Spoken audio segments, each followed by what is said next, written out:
How's it going, everyone? Mike the Warhost here, and today we are continuing our Mythos faction coverage by talking about the Wyldborne. The Wyldborne are secretive practitioners of an ancient shamanistic religion worshipping a primordial natural force known as the Wyld. The Good sisters, Dorothy and Mercy, were raised in this faith and were rewarded with a pair of giant serpent guardians after sacrificing their parents to the Wyld. Along with Cernos, the living avatar of the Wyld, and Lauren, the bloodthirsty Nakalevi, the Wyldborne are ready and willing to do their part in the Shadow War. If you want to learn more about the lore of the Wyldborne, you can find a brief overview currently available on the Mythos website. The Wyldborne faction box contains the following models adding up to 100 points. Dorothy Good in Blood, Lauren, Mercy Good, Nadragil, and Cernos. Dorothy Good in Blood is your faction leader and will get an additional action point. Look, I'm just going to stick with she for this one, okay? Dorothy comes with 2 attacks. Coils, a melee attack which can apply fatigue, and Afflicted, an arcane attack with a 10-inch range that can apply paralyze. She also has 2 myth abilities at her disposal. Wail of the Accused is a one-time ability that will force all enemy models within 8 inches to pass a combat defense test or gain a bleed condition, and Possession, which will let her spend 1 action point to give vigor to a friendly model within 8 inches.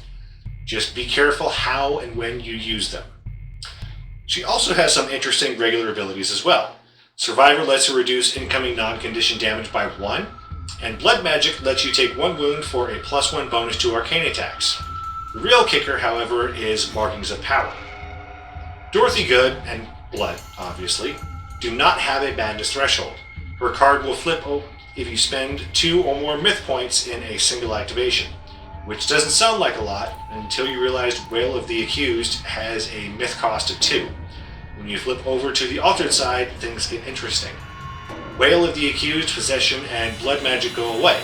Instead, you get Divination, which lets you reroll both dice for 1 attack or test if you inflict at least 1 wound with coils. Crackling Energies, which forces enemies inflicting non-conditioned wounds on Dorothy to pass an arcane defense test or suffer a wound themselves. And if you look closely, you'll also notice that the attack rating for both Coils and Afflicted increased by 1, making both of those abilities not only hit more often, but potentially hit harder. There isn't any way for Dorothy to flip back to ready, so once she's altered, she's staying that way until the end of the game. Lauren is a melee-oriented character who will certainly be able to hold her own in a fight. She comes with a chain blade that can apply bleed and a myth ability named On the Hunt, which will let her spend 1 myth to gain the ability to reroll all dice for 1 attack or test that turn. She also comes with Blood Magic, letting her take a single wound to gain a +1 bonus to combat attacks, Grasping Maw to heal 2 wounds if she kills an enemy unit, Fear, which will cause fear, and Trapper to force enemy models charging her to pass a combat attack test or lose their charging bonus. Flipping her to the altered state after hitting her madness threshold of 3 really isn't all that bad. She loses On the Hunt, Blood Magic, and Trapper, but will gain Reknit, letting her heal 1 wound for each myth point spent. She also gets Severed Connection, forcing her to take a sanity test before using any myth, and Skittish, giving her a -1 to combat attacks if she's charged by an enemy unit. Mercy Good is a straight damage dealing powerhouse. She comes with the usual Hunting Knife and Afflicted attacks, as well as Sweeping Strike, letting her make an immediate attack against another enemy model in base contact after spending 1 myth. Skirmisher removes the penalty for being engaged with multiple enemies when attacking, and her version of Blood Magic lets her take a single wound in exchange for a +1 move bonus. The real kicker, however, is Are You Red Inside, which lets her treat rolls of 11 and 12 as critical hits, doubling her chances of applying bleed and paralyze without having to spend myth. Her altered side loses Sweeping Strike, Blood Magic, and Are You Red Inside.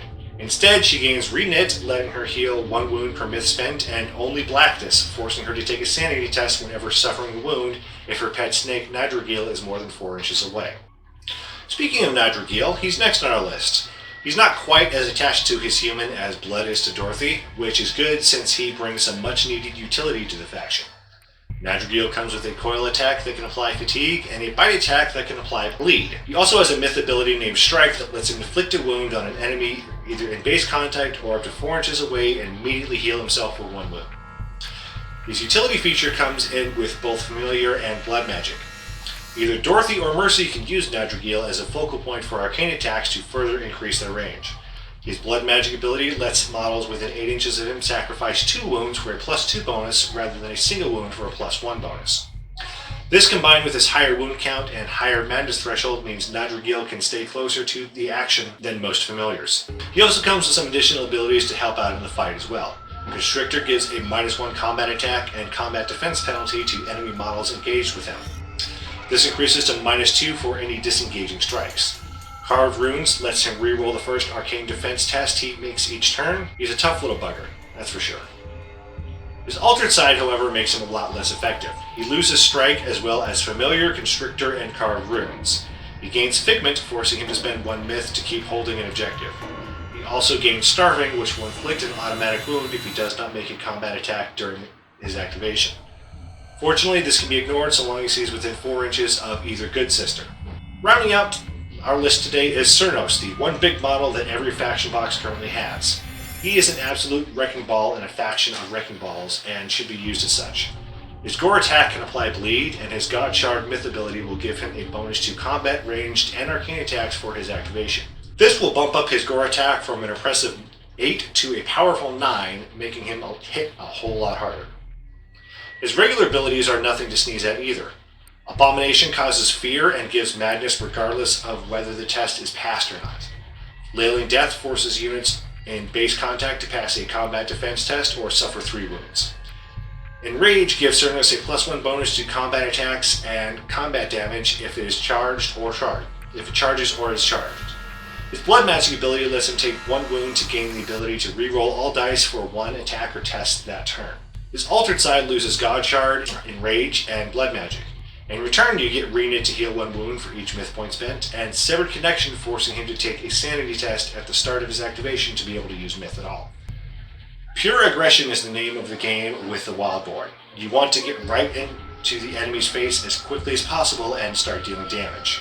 Do your best to get bleed on as many models as you can and try to force them all together if possible. Once you've done this, you can fire off what I like to call the Blood Ball. Activate Dorothy Good and use Wail of the Accused to force a good chunk to either pass a combat defense test or suffer bleed again. Putting a second bleed effect on an enemy will immediately inflict 2 wounds. Try to get Naturgil engaged with someone so his Constrictor ability will increase the chances of the Blood Bomb doing extra damage. Well, that's going to do it for me today. Stay tuned for more Wild West Exodus, Mythos, and Fog and Friction content in the future, as well as hopefully some looks at Dystopian Wars and Lost World Exodus in the near future. Maybe.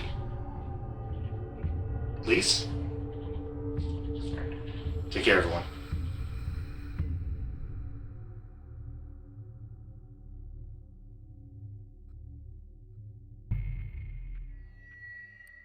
Is on. Cat is a cat. Not much I can do about it. So let's start the playback and get this one knocked out.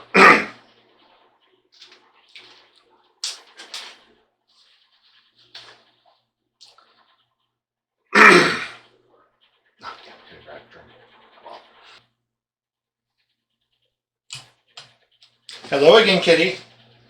Are you having fun? Please don't.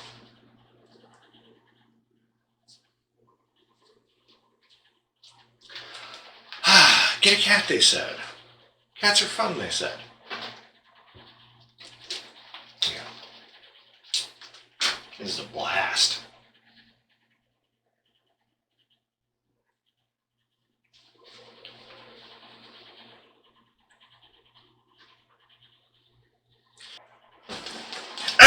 Cat! No! Stop, cat! You know, I'm gonna pause and take a drink. Just bleh. Yeah. Summertime in the desert is not fun. Especially since I have to keep this up and block a bunch of airflow. And the sacrifices I make for a tiny amount of internet fame.